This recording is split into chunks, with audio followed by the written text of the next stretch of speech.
For every collection on your credit report, you can get paid up to $1,000. So imagine if you have 5 or 6, 7 collections. Hey, it's time to get paid. And I'm gonna walk you through the whole entire process of what you need to do so you can cash in. So with that being said, you know what time it is. Let's get right into it.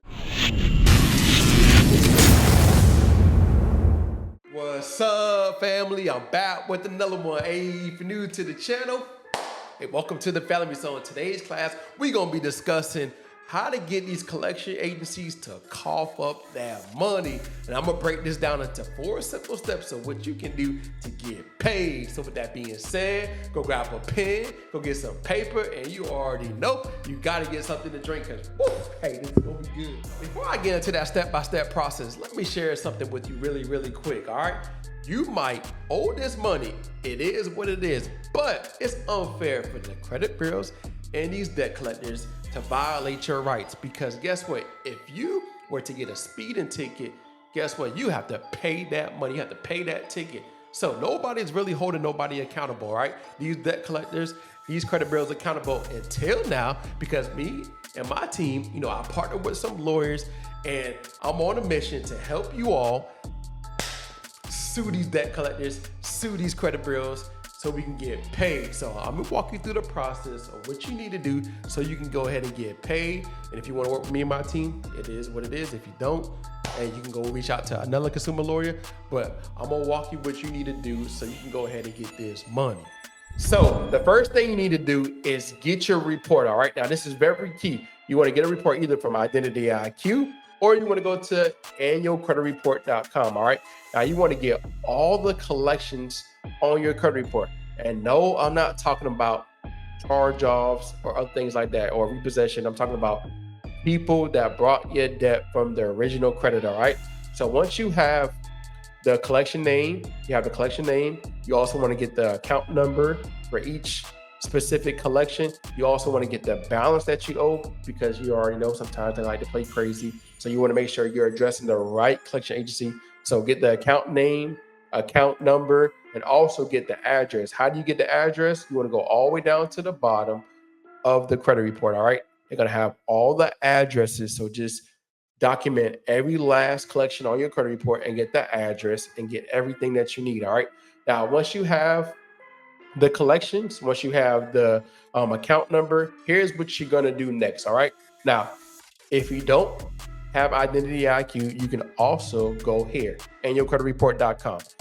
Fill out your information, all right?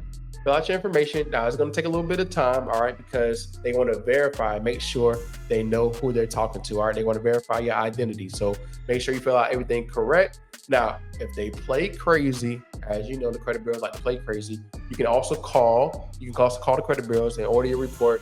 And of course, you're going to have to wait. But if you don't want to wait, you can go to Identity IQ, or you can also file a complaint with CFPB. Like I said, all that's going to take time, but hey, you go to Identity IQ, get your report, go to annualcreditreport.com. But the only thing we're doing is getting the account name, the account number, and the address, all right? And the balance that we owe. Now, once you have all that information, here's what you need to do next, all right? Here's what we got to do next. We're going to go ahead and create a letter, all right? Now, here's what the letter's going to look like. It's really simple. You're going to have the name. You're going to have your name. You're going to have your address. You're going to have the debt collections name, all right? So, and their address, the account number that I talked about, the balance, and today's date, all right? And then here is how you're going to create this letter. You're going to say, to whom is concerned, I refuse to pay this debt because I have a lot on my plate, all right? Now, the reason why we want to say it like this, I'm going to show you later why you want to say it like this, but you have a lot going on. Only you know what you have going on the reason why you can't pay this debt, all right? So you type up the letter how you want to type it up, but it should look similar to this. Put kind regards and your name, all right? Now, you want to send this letter certified to the debt collector, all right? We're not talking to the credit bureaus, we're talking to the debt collection agencies, all right? So you want to send this key is certified. You have to send it certified, all right? You want to make sure these collection agencies get this letter.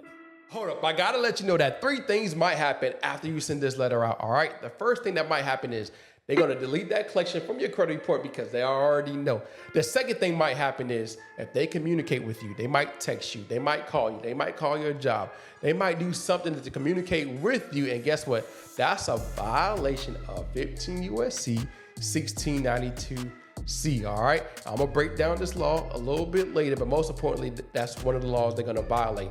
Another thing might happen is if they haven't already tried to sue you, they might try to go after you. All right, so I want to let you know that, hey, you want to communicate with a lawyer, because I'm not a lawyer.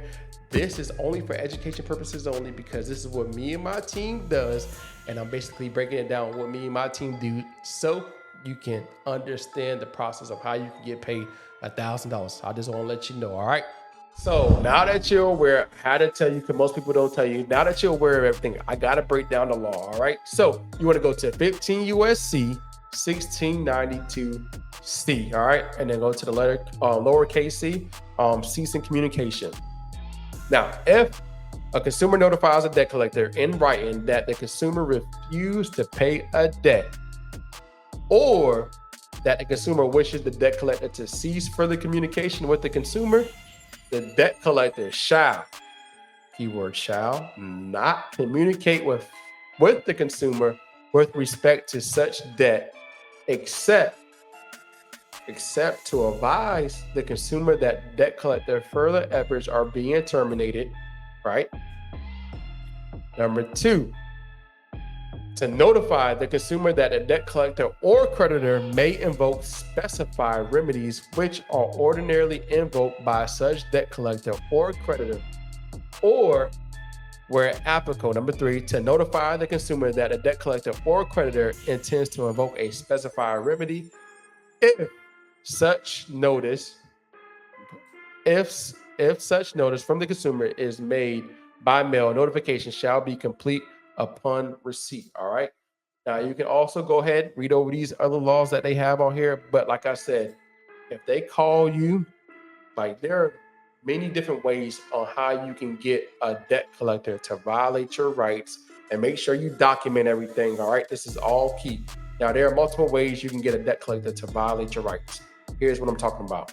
So there are other ways these debt collectors might violate your rights. All right. Now, if they call you, I'm not talking about just sending a letter off and they respond back. No.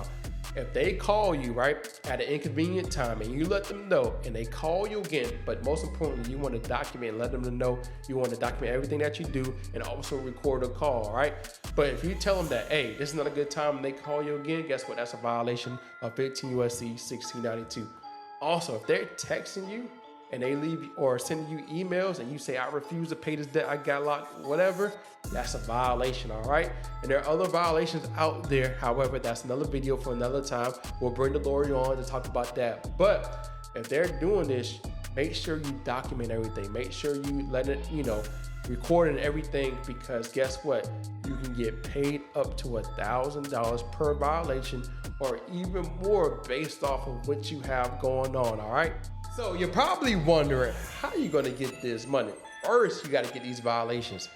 Once you get these violations, you wanna reach out to a consumer lawyer, all right? Reach out to a consumer lawyer in your area, all right? It's in their best interest to help you, because guess what? They can go after the debt collector for even more money, which in case will also, give you some money and potentially permanently remove that debt from your credit report, all right? You just gotta talk to a lawyer. Now, you can talk to me and my team. Like I said, we partner up with lawyers, so if you wanna reach out to us, just let us know. But hold up, if you have any other negative accounts on your credit report, you don't wanna go through that process of suing, hey, go grab my free book, all right? All you gotta do is just pay for shipping, all right? I got you. The link is in the description, or the link is in the comments. Just go grab it. It's gonna help you knock the credit bureaus out, so go get it.